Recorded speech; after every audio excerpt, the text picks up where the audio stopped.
Spuds are something that are real good to plant early in order to beat the Colorado potato beetles and also to get them off to a robust start before the heat of the summer.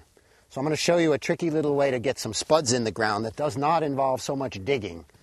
What I've done here is I've hollowed out the downhill side of a raised bed.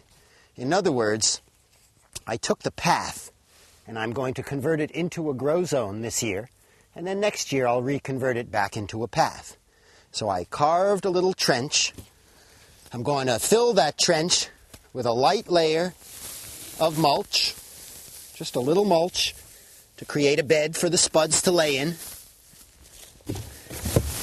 And then into that mulch, I'm going to lay a nice track of very fertile compost, manure, spuds being heavy feeders, no lime.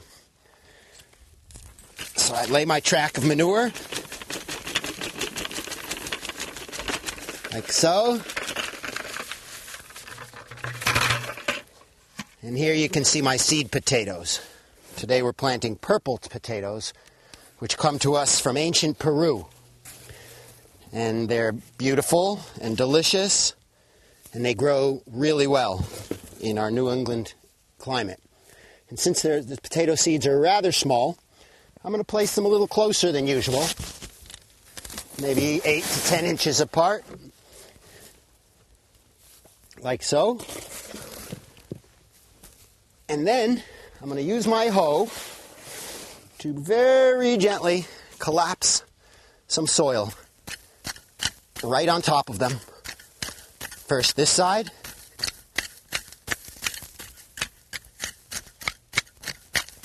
and then the other side, bringing on top of them enough soil to bury them in and to make a nice bed for the spuds to grow. I'll tamp them down and cover them over with a second layer of mulch, and then they can just hang out until the next rainstorm.